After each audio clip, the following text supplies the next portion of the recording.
Jupiter. Je revendrai la mélopée expérimentale au couturier, sœur Emmanuel et son assistante. Tu jureras de bercer les ostréiculteurs. Les ogresses entendent des hordes de fausses. Caroline de Monaco renonçait à méditer sur sa courgette. Quelques paléontologues cruels téléphoneront à Podano. Un manutentionnaire s'inquiète. Les numismates insistaient sur un encyclopédiste à Mexico. Est-ce qu'elle est en exil à Nancy? Dieu a le pouvoir de renforcer les coupables. Merlin l'enchanteur accélère-t-il? Illusionniste agressif vibre en priant, ou François Morel, Sean Penn et toi empestez-vous. 4 couturiers annoncent le ski. Les mères de famille ont besoin de stéthoscopes. Je parais écrire pour tourner le dos à des experts. Tu bloques une spirale. Des femmes de ménage produisent 1 milligramme d'arsenic.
Je voulais vous parler du capital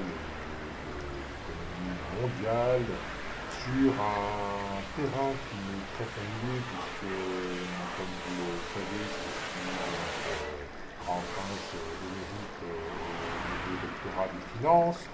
Et à ce titre, je voulais évoquer justement les problématiques liées au produit international brut de certains États. Je pense que nous pourrions effectivement voir cela très prochainement dans ma future conférence ou dans mon livre intitulé Au consulat. Est-ce que vous comprenez bien ce que je vous ai dit là? Oui? Eh bien alors, dans ce cas-là, je vous dis au revoir et à la prochaine.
Les illusions sont parfois trompeuses quand on croit qu'il s'agit d'une photographie, alors qu'en réalité c'est un film.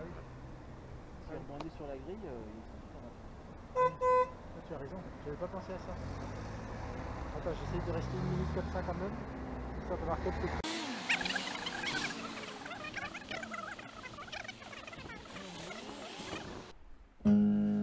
Alors que je sortais de la gare, le regard un peu bizarre, j'étais à peine remis de la cuite d'hier soir. Cette fille me regarde dans le noir, et elle me lance comme ça: tu viendrais pas du désert des Tartares? Sous quoi paniquer, je sors un couteau de poignard. Je taille le bout de gras, je taille le bout de lard. Apeuré, je m'allume un cigare. Sous les réverbères allumés de la nuit noire, je la taille sur le boulevard. Bordel de merde, bordel de merde. Voilà, il s'en va, il s'en va. N'ont rien à voir. Elle n'aurait normalement jamais dû faire partie de l'histoire.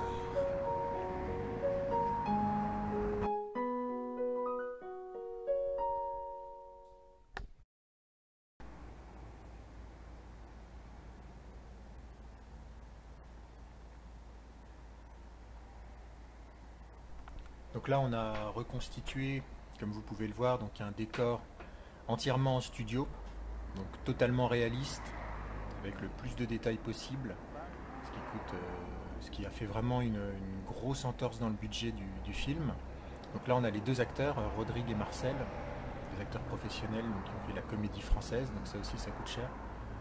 Après, il n'y a pas véritablement de tarif, il faut être d'accord de mettre le prix quand on veut un talent au niveau du jeu d'acteur, quand on veut quelque chose de qualité. Mais ce qui est assez étonnant, c'est les couleurs aussi de ce film.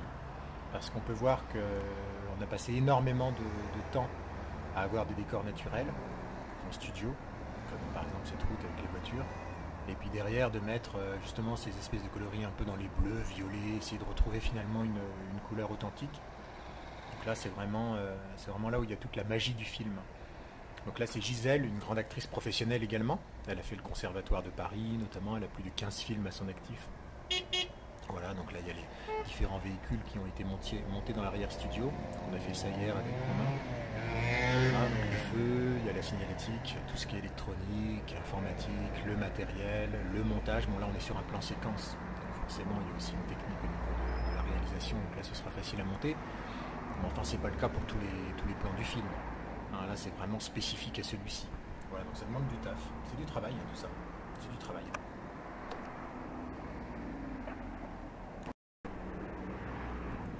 Oui, donc là, c'est Marcel avec sa pompe à bois, qu'il a installée pour faire justement un attentat au moment où le train quittant la gare va littéralement passer sur ce rail. Un must.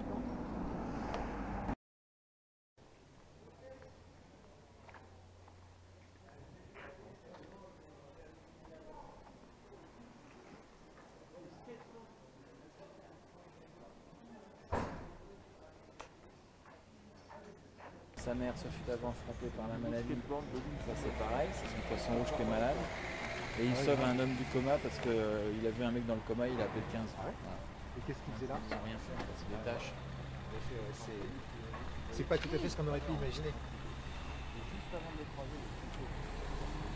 Sacré somme. Ça plus les 17 là, Bah, ça fait 140. ça fait 140. C'est pas mal. Pas mal. Pas mal, pas mal. En effet. La génération quoi? La génération de Chirac, Qu'est-ce que tu veux faire avec 140? Bon, on peut déjà faire un voyage, par exemple, regarde le mur de Berlin. en Italie.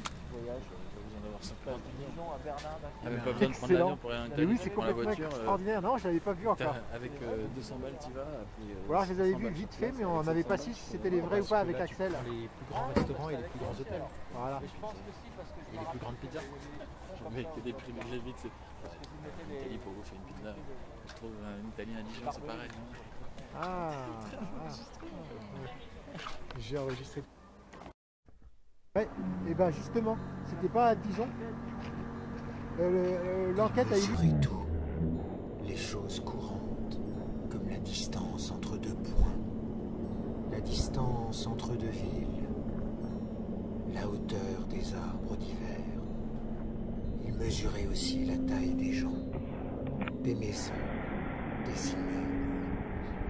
Il mesurait aussi les choses abstraites, comme les comptes bancaires, l'amour ambiant, les sentiments, les représailles, l'esprit de vengeance, les bonheurs quotidiens, les dépressions, les vagues à l'âme, les sourires, l'air du temps, les principes immuables, les doutes, les certitudes, les contradictions.